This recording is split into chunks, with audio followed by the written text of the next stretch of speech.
Tuhan, Engkau mendengar seruan hatiku dan keluhku tak tersembunyi bagimu.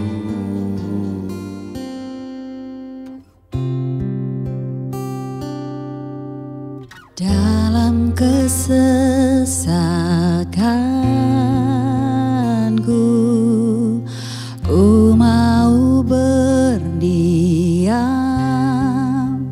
dan berharap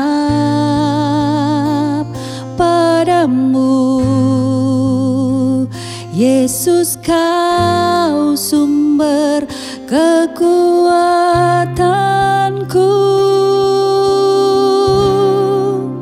Sebab aku ini milik-Mu, aku di dalam hati-Mu. Kasih setia-Mu yang menghidupkan aku.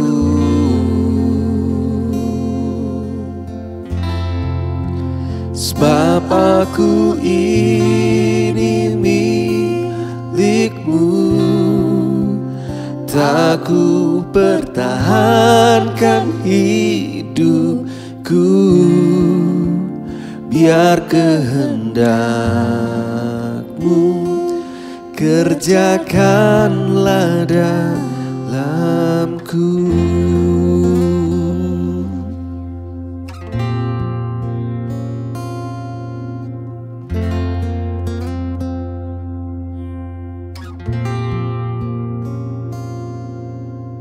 Tuhan, Engkau mendengar seruan hatiku dan keluhku tak tersembunyi bagimu.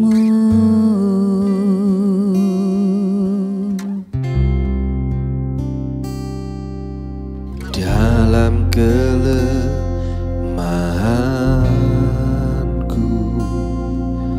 ku mau berdiam dan berharap padamu. Yesus, Kau sumber kekuatanku.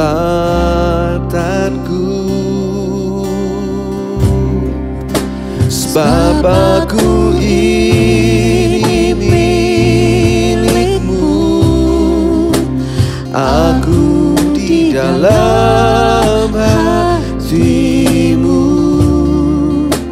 Kasih setia-Mu yang menghidupkan aku.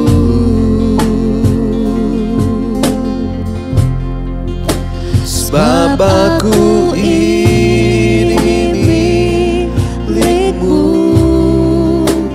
tak ku pertahankan hidupku, biar kehendak-Mu kerjakanlah dalamku.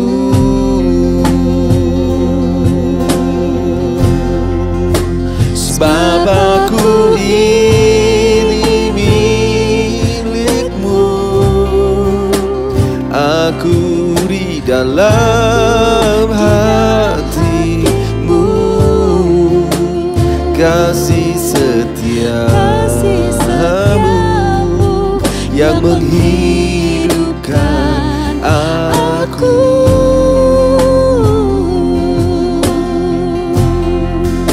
Sebab aku ini milik-Mu, tak ku pertahankan hidupku, biar kehendak-Mu kerja Kerjakanlah dalamku, biar kehendakmu kerjakanlah dalamku,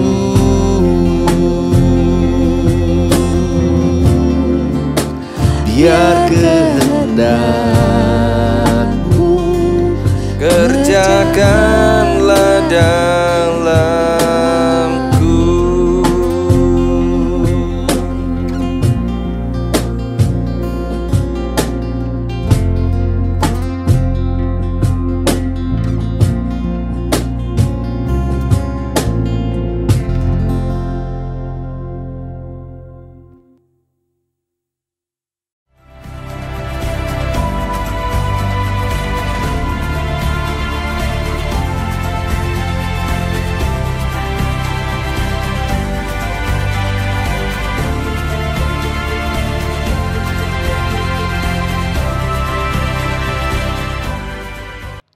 Shalom jemaat Tuhan. Selamat datang bagi Anda yang baru pertama kali hadir di ibadah online MGC Samarinda. Dan selamat bertemu kembali bagi Anda yang setia mengikuti ibadah online ini. Tujuan Yesus ke bumi adalah menyelesaikan pekerjaan. Dan Dia membuktikan bahwa Dia dapat menyelesaikannya. Oleh sebab itu kita merayakan Paskah. Dalam mengikuti ibadah online ini perlu diperhatikan hal berikut, yaitu yang pertama, ikutilah dengan sungguh-sungguh tanpa melakukan pekerjaan yang lainnya. Jadi kita fokus dengan ibadah kita. Yang kedua, meskipun kita mengadakan ibadah online di rumah kita masing-masing, percayalah, urapan dan jamahan Tuhan tetap nyata dalam hidup kita. Mari segera saja kita ikuti bersama ibadah online MGC Samarinda. Selamat menikmati ibadah.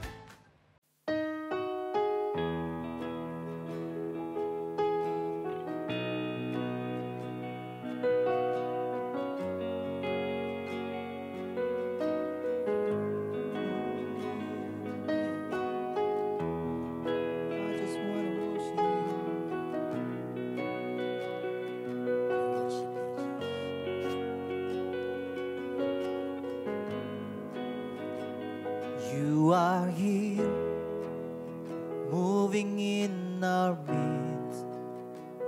I worship you, I worship you. You are here, working in this place. I worship you, I worship you. You are here, moving in our midst. I worship you, I worship you. You are here, working in this place. I worship you, I worship you. Waymaker, miracle worker, promise keeper, light in the darkness. My God, that is who you are. Waymaker, miracle worker, promise keeper, light in the darkness. My God, that is who you are. You are here, touching every heart. I worship you, I worship you. You are here, healing every heart. I worship you, I worship you. You are here, turning lilies around. I worship you, I worship you. You are here, mending every heart. I worship you, I worship you. Waymaker, miracle worker, promise keeper, light in the darkness. My God, that is who you are. Oh, waymaker, miracle worker, promise keeper, light in the darkness. My God, that is who you are. Waymaker, miracle worker, promise keeper, light in the darkness. My God, that is who you are. Waymaker, miracle worker, promise keeper, light in the darkness. My God, that is who you are. That is who you are. That is who you are. That is who you are. That is who you are. That is who you are. That is who you are. That is who you are.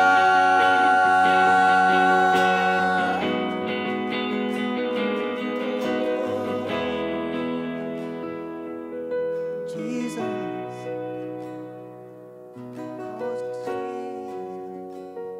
You are great. Even when I don't see it, you're working. Even when I don't feel it, you're working. You never stop working. You never stop working. Even when I don't see it, you working.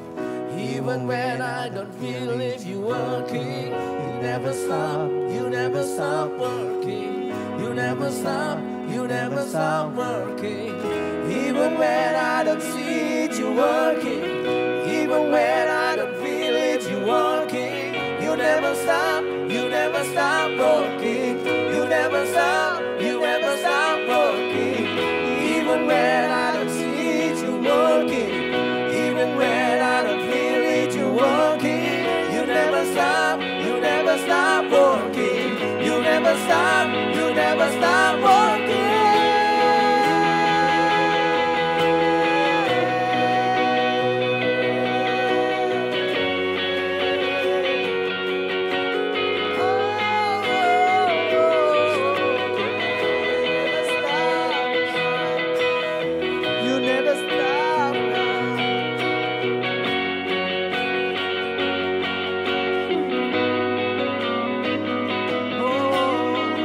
Waymaker, miracle worker, promise keeper, lights in the darkness. My God, that is who you are. Waymaker, miracle worker, promise keeper, light in the darkness. My God, that is who you are. Waymaker, miracle worker, promise keeper, light in the darkness. My God, that is who you are. Waymaker, miracle worker, promise keeper, light in the darkness. My God, that is who you are. That is who you are. That is who you are. That is who you are. That is who you are. That is who you are. That is who you are.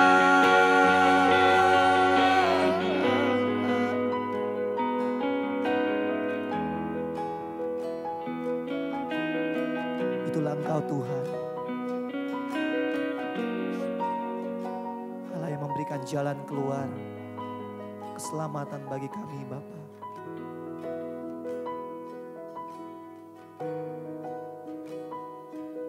Kami berserah padamu Tuhan.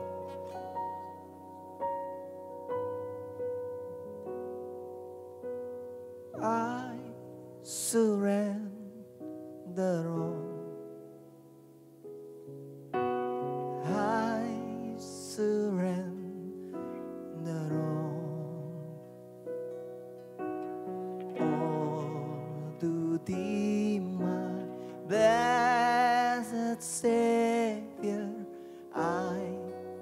surrender all. Aku berserah. Aku berserah. Aku berserah pada Yesus Juru Selamat. Aku berserah.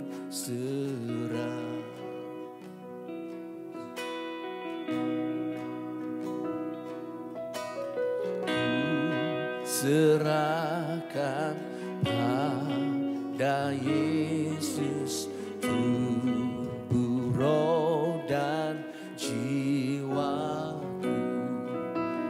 Aku ingin selalu hidup bagi Yesus Tuhanku. Aku berserah. Aku berserah pada Yesus Juru Selamat. Aku berserah.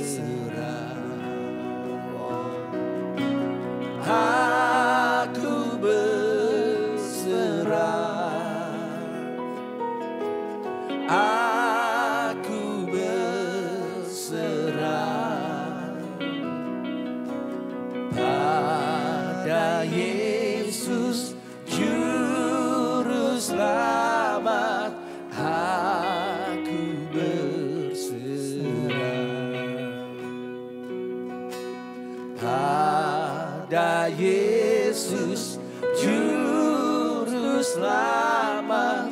Aku berserah.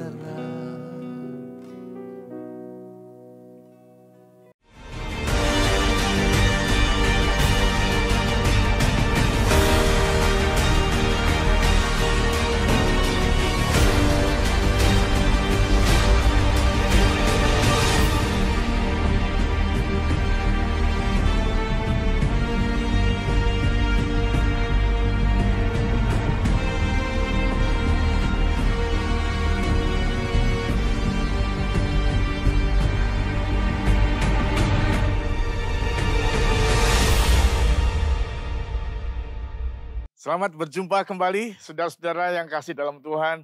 Senang bisa menyapa, bisa bertemu kembali di dalam ibadah online kali ini. Baik, sebelum kita merenungkan firman Tuhan, sebelum kita menyadari tentang kehebatan Tuhan, mari kita lebih dahulu tunduk di dalam doa, menghadirkan Tuhan di dalam hidup kita, dalam hati kita, minta pimpinan Roh Kudus. Bapa kami yang di surga, kami perlu Engkau Tuhan. Di dalam hidup ini hanya Engkau satu-satunya pribadi yang sangat berarti bagi kami. Karena Engkaulah yang menentukan arah hidup kami. Dan Engkaulah Tuhan yang kami kagumi dalam hidup ini. Sebab itu berkenanlah Tuhan Kau berfirman atas kami. Agar hati kami disejukkan, ditenangkan. Agar hati kami dicerahkan. Dan dikuatkan kembali untuk kami tetap berjalan bersamamu. Di dalam nama Yesus kami berdoa. Amin.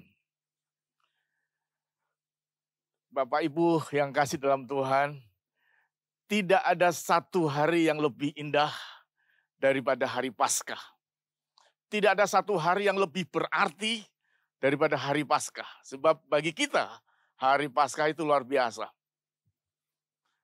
Mengapa hari Paskah itu disebut hari luar biasa?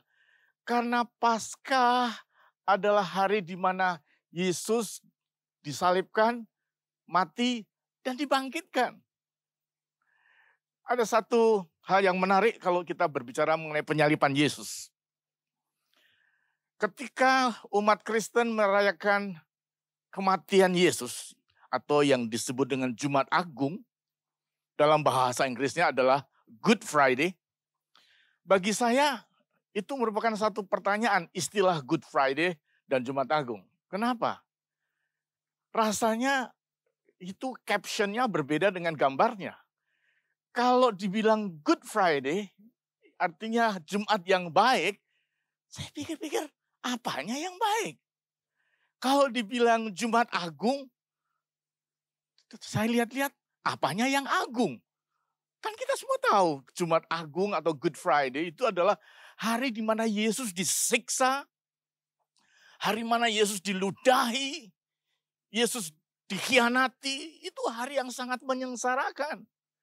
Lalu apa hubungannya dengan istilah Good Friday atau Jumat Agung? Di mana keagungannya? Kan gak nyambung antara caption dengan gambar. Hari ini saudara akan mendapat jawabannya. Mengapa kematian Yesus disebut Good Friday? Mengapa kematian Yesus disebut Jumat yang Agung? Karena hari itu adalah hari di mana Yesus disalibkan. Saya pikir-pikir tentang salib juga, apa ya bagusnya salib? Karena salib itu di mana-mana ada. Di gereja ada, di leher, di anting, di mana-mana kita melihat salib. Seolah-olah salib itu kebanggaan. Apa sih yang membanggakan dari salib? Nah, kita baru akan mengetahui kebesaran salib, keagungan salib, setelah kita membaca firman Tuhan yang akan kita selidiki bersama-sama pada saat ini. Nah, jemaat yang kasih dalam Tuhan, mari kita bersama-sama melihat firman Tuhan. Yohanes pasal 4 ayat 34. Firman Tuhan berkata begini. Kata Yesus kepada mereka, makananku ialah melakukan kehendak Dia yang mengutus aku dan menyelesaikan pekerjaannya. Saya akan beri tema renungan kita siang ini adalah It is done atau It is finished. Sudah selesai. Di mana kalimat itu diucapkan oleh Tuhan Yesus waktu Dia disalibkan. Selesai semua, baru Dia berkata, it is finished.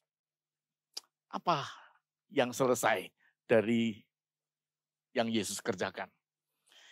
Dikatakan di sini dalam Yohanes pasal 4 tadi, bahwa Yesus berkata, makananku ialah melakukan kehendak Dia yang mengutus aku. Perhatikan kalimat berikut. Dan menyelesaikan pekerjaannya. Nah, itu awal yang perlu kita tahu. Bahwa Yesus turun ke dunia itu punya satu misi. Punya satu tugas. Dan Dia harus menyelesaikan itu. Itu sebabnya di akhir pelayanan Yesus di kayu salib Dia berkata, it is done, it is finished. Karena memang Dia diutus untuk menyelesaikan. Kemudian kita baca lagi dalam kitab Yohanes pasal 19 ayat 28 dan 30. Yohanes 19 berkata begini. Sesudah Yesus meminum anggur asam itu, berkatalah Ia, sudah selesai. Lalu Ia menundukkan kepalanya dan menyerahkan nyawanya. Dan disitulah Yesus mati. Bapak Ibu, Yesus mati bukan sebagai martir. Bukan. Yesus mati sebagai juru selamat. Beda antara martir dan juru selamat. Martir adalah orang yang dibunuh karena kepercayaannya, keyakinannya akan satu agama. Itu martir. Tapi Yesus mati bukan dibunuh.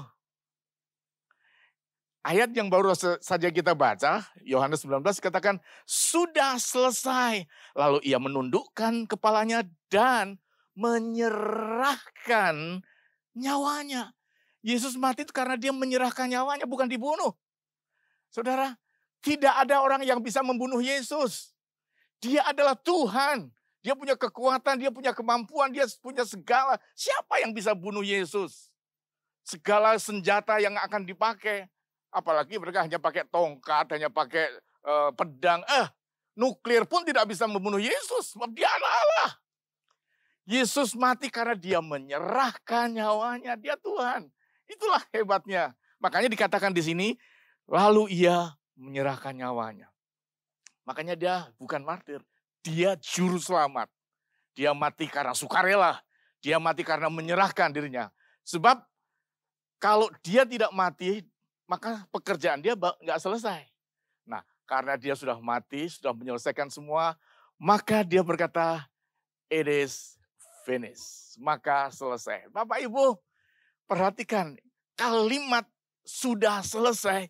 Ini kalimat yang kita tunggu-tunggu. Ini kalimat yang sangat berarti. Sebab kalau sampai Tuhan Yesus tidak mengucapkan kalimat sudah selesai, aduh, tamat sudah riwayat kita. Tidak ada harapan bagi kita hidup di masa depan kita. Tidak ada pengampunan dosa. Tidak ada keselamatan. Jangan bermimpi tentang sorga. Jangan. Karena semua itu tidak tersedia. Kecuali Yesus menyelesaikan tugasnya. Bersyukur Tuhan Yesus menyelesaikan tugasnya. Sampai dia berkata, sudah selesai. Wah, itu kalimat yang buat kita, kalimat yang mengandung kemenangan. Sebab itu hari Paskah kita merayakan kemenangan Tuhan. Sebab dia sudah selesai. Bapak Ibu yang kasih dalam Tuhan, apa sih yang diselesaikan oleh Yesus? Ada 5 hal. Yang pertama,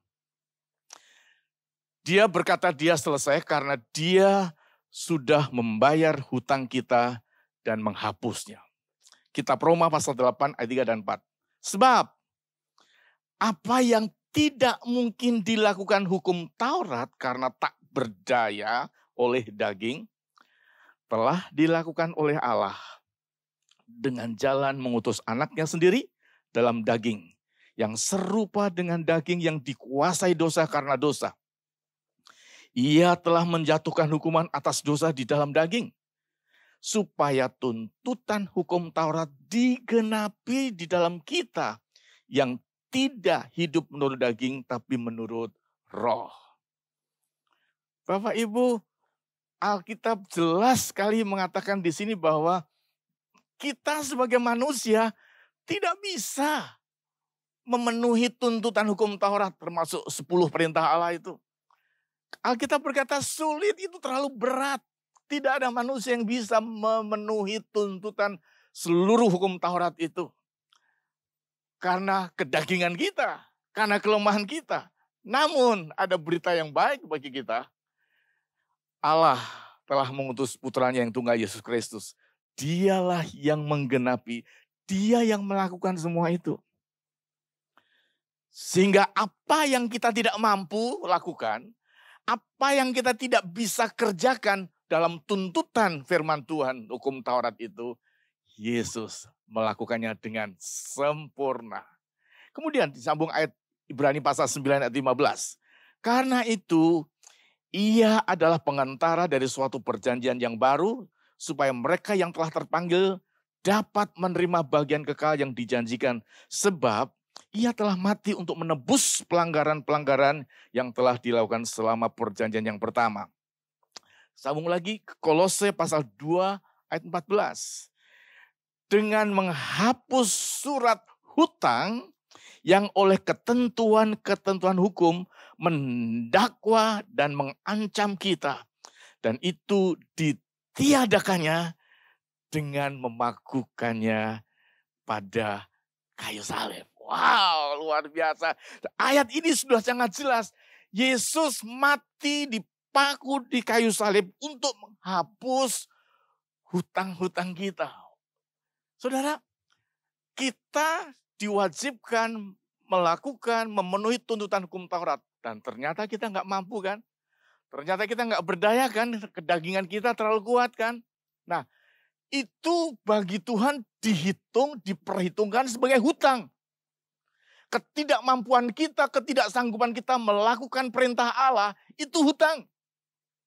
Tapi bersyukur bagi Allah, ada kabar yang baik. Hutang-hutang kita yang sudah numpuk, semakin lama, semakin tua umur kita, semakin banyak hutang kita. Bersyukur, Tuhan Yesus melalui hidupnya dan kematian serta kebangkitannya, dia sudah membayar lunas hutang-hutang kita. Sebab itu dia berkata, sudah selesai. Wow, itu adalah kabar yang gembira. Sebab itu Paskah adalah hari kemenangan. Sebab dia menyelesaikan dan membayar semua hutang. Saudara, Mungkin ada saudara yang masih pesimis dengan kabar ini. Saya berikan contoh begini. Kalau di antara saudara ada yang punya hutang besar. Ya kalau untuk rakyat kecil seperti saya begini, katakanlah punya hutang 1M. Bagi kita yang selevel dengan saya ini 1M udah sangat besar. Nggak tahu kapan bisa membayarnya. Andai kata saya punya hutang 1M, saudara juga begitu. Kita tahu dong rasanya bagaimana punya hutang, jangankan 1M, punya hutang 1 juta aja sudah kepikiran. Nah bayangkan ini hutang yang tak terbayar, 1M atau katakanlah 1 triliun kalau bagi orang yang levelnya tinggi. Kemudian satu hari ada pegawai bank yang menelpon kita. Halo, Anda Wahyudi? Ya, ada kabar baik Pak. Utang Bapak di bank yang 1M sudah lunas dibayar. Dan kami sudah menghapus nama Bapak dalam daftar utang dan saudara dikatakan bebas. Saudara, kalau saudara punya hutang yang 1M kemudian dapat telepon dari pihak bank mengatakan hutangmu sudah lunas. Apa yang saudara rasakan? Tentu kita senang dong. Kita gembira. That is what Paskah is. Dan itulah mengapa Yesus berkata, sudah lunas. Karena Tuhan sudah menutup hutang-hutang kita.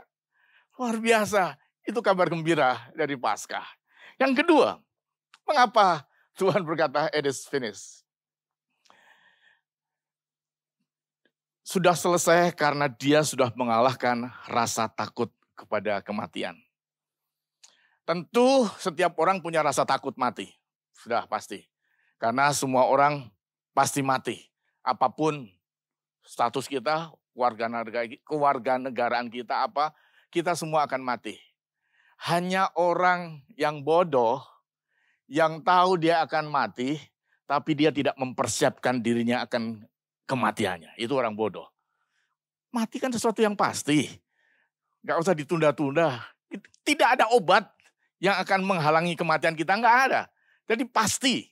Oleh sebab itu kita mempersiapkan kematiannya. Pertanyaannya, apakah saudara sudah tahu? Kalau Anda meninggal dunia, Anda kemana? Pertanyaan yang harus dijawab. Nah, bagi orang Kristen, kita nggak takut mati. Kenapa?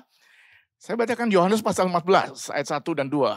Janganlah gelisah hatimu. Percayalah kepada Allah dan percayalah kepadaku. Ayat 2. Di rumah Bapakku banyak tempat tinggal. Jika tidak demikian tentu aku mengatakan kepadamu. Sebab aku pergi ke situ untuk menyediakan tempat bagimu. Itulah yang membuat kita berbahagia dengan kalimat yang diucapkan Yesus. Sudah selesai. Mengapa selesai? Karena dia pergi untuk menyediakan tempat. Wah, luar biasa. Nggak perlu takut lagi.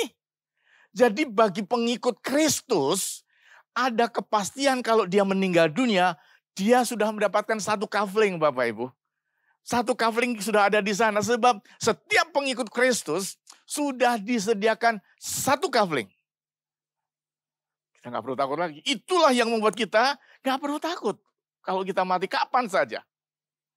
Itu yang kedua.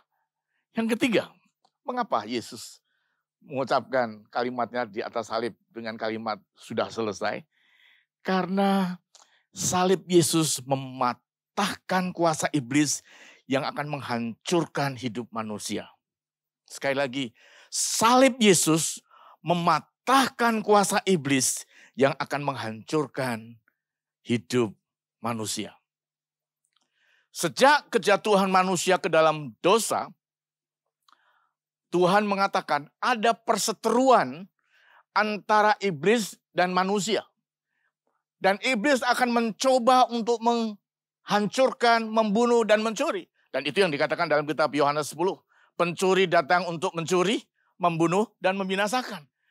Dengan segala cara, iblis akan memusuhi dan menghancurkan manusia. Segala cara, makanya ada ilmu guna-guna, ada santet, segala macam. Itu adalah cara-cara iblis untuk menghancurkan manusia. Termasuk diantaranya adalah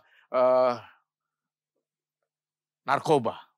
Narkoba adalah siasat iblis menghancurkan hidup manusia. Jadi para penikmat dan pemakai narkoba adalah orang-orang yang kena jebakan iblis. Karena itu adalah cara iblis menghancurkan manusia. Tapi bersyukur ada kabar yang baik hari ini. Yesus mati mematahkan kuasa iblis yang akan menghancurkan hidup manusia. Ayatnya saya akan bacakan dalam kitab Kolose pasal 1 ayat 13. Ia telah melepaskan kita dari kuasa kegelapan dan memindahkan kita ke dalam kerajaan anaknya yang kekasih. Adalah suatu kebahagiaan. Yesus mati di salib itu menginjak-injak kepala iblis. Dia mematahkan, dia menghancurkan segala kekuatan iblis di kayu salib. Sehingga dengan selesainya penyaliban, maka semua yang berhubungan dengan kuasa iblis sudah dihancurkan oleh Tuhan. Dan kita sekarang mendapat kemenangan. Kita sekarang mendapatkan hak untuk menolak. Kita bisa melawan. Dulu kita nggak bisa melawan. Tapi bagi murid-murid Kristus, kita ada kekuatan, ada kuasa untuk melawan kuasa iblis itu. Iblis menghancurkan manusia dengan dua cara. Cara yang pertama dengan godaan. Dia tidak bisa memaksa. Iblis tidak bisa memaksa manusia. Dia menggoda. Kalau manusia tidak waspada, dia akan terjebak dengan godaan. Cara yang kedua, dia memberikan perasaan rasa bersalah. Condemnation. Kadang-kadang orang gak berdosa, kadang-kadang udah baik-baik, ada tuduhan-tuduhan dalam hati. Kamu gak layak. Ingat dulu kamu dosa, kamu tuh penjahat. Iblis akan mengingatkan kita akan dulu-dulu, padahal di dalam darah Yesus kita sudah diampuni. Dia sudah bayar. Tapi iblis akan mencoba mengingatkan kita kepada masa lalu yang sebetulnya oleh Tuhan sudah dibayar. Itulah yang buat kita merasa bersalah. Selama kita masih terikat dan dibayang-bayangi dengan rasa bersalah, maka membuat kita akan mati secara rohani. Hari ini saya mau beritahu, jangan dengar perkataan iblis. Let there no condemnation. Jangan ada penghukuman dalam hatimu, dalam pikiranmu. Sebab Tuhan sudah mengampuni, Tuhan sudah mematahkan, dan engkau sudah bebas. Dan itu sebabnya Yesus mati di salib. Dia melucuti kekuatan iblis, dan dia berkata, sudah selesai. Yang ketiga. Yang keempat. Apa yang membuat kita berbahagia dengan Paskah ini? Sebab Tuhan menciptakan satu keluarga yang terdiri dari semua suku. Alasan yang keempat, mengapa Yesus selesai dengan pekerjaannya. Karena dengan kematiannya di salib, dia menciptakan satu keluarga yang terdiri dari semua suku. Ceritanya begini. Pada zaman hukum Taurat bekerja pada saat Musa, pada saat Yesus hidup, orang-orang Yahudi memiliki satu kepercayaan, memiliki satu doktrin, memiliki satu keyakinan bahwa orang Yahudi adalah satu-satunya bangsa yang dipilih oleh Tuhan, umat pilihan Tuhan.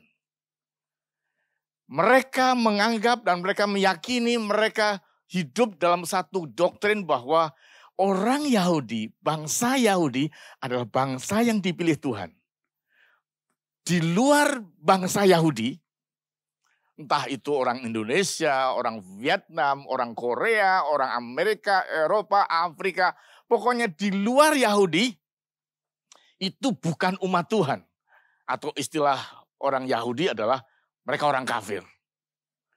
Jadi ada dua kelompok manusia sebelum Yesus disalib yang ada di dunia. Yaitu satu umat Tuhan yang adalah orang Yahudi. Yang kedua adalah umat non-Yahudi yang disebut orang kafir. Tapi itu sudah tidak berlaku hari ini. Puji Tuhan. Tidak ada lagi hal itu terjadi hari ini. Sebab sejak kematian Yesus, Sejak Yesus mengatakan sudah selesai, maka Tuhan sudah menghapus dua kelompok perseteruan itu. Ayatnya saya ambil dalam kitab Efesus pasal 2 ayat 14. Perhatikan baik-baik. Efesus pasal 2 ayat 14. Karena dialah damai sejahtera kita yang telah mempersatukan kedua pihak dan yang telah merobohkan tembok pemisah, yaitu perseteruan. Ayat 19. Efesus pasal 2. Demikianlah kamu bukan lagi orang asing dan pendatang, melainkan kawan sewarga dari orang-orang kudus dan anggota keluarga Allah. Haleluya. Itu adalah berita besar. Jadi sekarang kita bukan lagi orang kafir. Kita ini adalah anak Tuhan. Sebab Tuhan sudah merobohkan tembok pemisah itu. Jadi sekarang kita semua adalah anggota keluarga besar. Apakah saudara berkulit hitam, atau berkulit sawo matang, atau kuning langsat, apakah saudara Amerika, saudara Vietnam, saudara apapun suku saudara, kita semua di dalam darah Yesus, kita disatukan dalam satu keluarga besar, yaitu keluarga kerajaan Allah. Itulah keluarga yang dimaksud Tuhan. Kematian Yesus dan kebangkitannya membuat Yesus membangun satu keluarga besar yang disebut dengan gereja. Gereja adalah keluarga besar yang terdiri dari segala bangsa. Gereja tidak ada diskriminasi. Gereja terdiri dari segala ras, segala level sosial, segala bangsa apapun. Tidak ada perbedaan di dalam darah Kristus. Sebab Tuhan sudah menebus. Dan itu disebut dengan gereja. Segala bangsa. Yang terakhir. Mengapa Yesus mengatakan selesai? Karena dengan kematian Yesus, ini yang penting. Kematian Yesus menjamin keselamatan yang kekal bagi umat Tuhan yang percaya akan Dia. Yohanes pasal 10 ayat 28. Dan aku memberikan hidup yang kekal kepada mereka. Dan mereka pasti tidak akan binasa sampai selama-lamanya. Dan seorang pun tidak akan merebut mereka dari tanganku. Wah, luar biasa. Inilah kegembiraan kita merayakan Paskah. Yesus mengatakan sudah selesai karena pekerjaan Yesus di atas muka bumi yang terakhir yaitu menyelamatkan manusia dari dosa sudah tergenapi. Dan sekarang kematian Yesus membuat kita diselamatkan. Dan tidak ada orang yang bisa mengambil kita dari tangannya. Kita dalam genggamannya, kita dalam tangannya aman selamanya. Sebab itu bersukacitalah dan berbahagialah kalau Anda sudah percaya Yesus. Kalau Anda belum percaya Yesus hari ini, berikan hatimu dan percaya kepada Dia sebagai Tuhan dan Juru Selamat. Maka hari ini juga keselamatan turun ke atasmu. Bapak Ibu, itulah berita Paskah yang sangat membahagiakan hari ini. Sebab itu saya mengundang sekalian kita. Berikan hidup kita kepada Tuhan. Dan bersyukurlah, bersukacitalah dan bergembiralah. Karena Paskah kita merayakan kemenangan Yesus bangkit. Dan kita pun diselamatkan. Tuhan memberkati. Mari kita berdoa. Bapa di sorga, setelah kami tahu Tuhan betapa agung dan mulianya arti Paskah dan arti salib bagi kami. Maka kami hari ini Tuhan dengan rasa syukur dan dengan segenap hati akan menyerahkan hidup kami lebih sungguh lagi kepadamu. Kami mau mengikuti Engkau Tuhan kemanapun Tuhan pergi. Apapun yang Tuhan kehendaki Tuhan kami mau menjadi murid-Mu. Sebab Engkau sudah membebaskan kami. Engkau berikan kami masa depan yang cerah. Engkau berikan kami kelegaan. Engkau sudah ambil semua hutang-hutang kami. Sehingga tidak lagi kami harus tunduk dengan kesedihan. Dengan beban-beban. Kami merdeka. Kami bebas. karena Engkau sudah membebaskan kami. Biarlah Tuhan berita Paskah yang indah ini akan kami bawa pulang, akan kami ambil. Sebab Engkau, Yesus, turun ke dunia.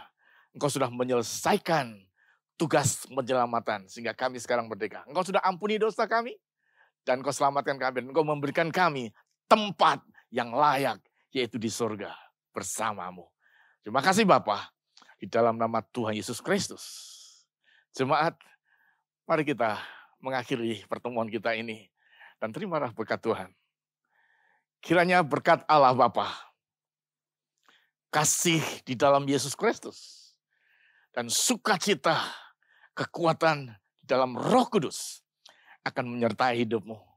Memberikan kau kekuatan sehingga engkau akan mampu berjalan di dalam dunia yang penuh tantangan ini dengan kekuatan yang dari Tuhan.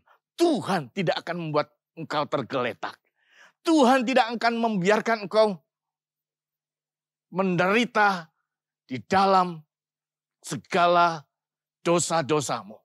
Karena Tuhan hari ini mengangkat dosamu, mengampuni dosamu, dan engkau menjadi umat Tuhan yang hidup di dalam damai sejahtera. Terima kasih Tuhan, di dalam nama Yesus kami berdoa. Amin. Tuhan memberkati, selamat menikmati hidup baru.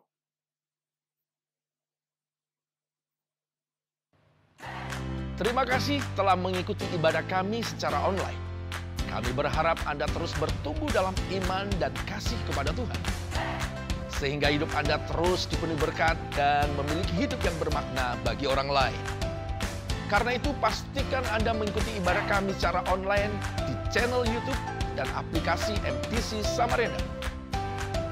Ibadah online juga tidak menghalangi kita di dalam memberikan persembahan dan persepuluhan. Anda dapat mengirimkan persembahan dan persepuluhan ke rekening gereja yang tertera pada layar berikut ini. Anda juga dapat mengetahui informasi terbaru mengenai aktivitas gereja melalui aplikasi MTC Samarinda, dan Anda juga dapat mengakses Instagram dan Facebook MTC Samarinda. Terima kasih telah beribadah bersama kami, dan kami sangat menantikan kunjungan Anda selanjutnya.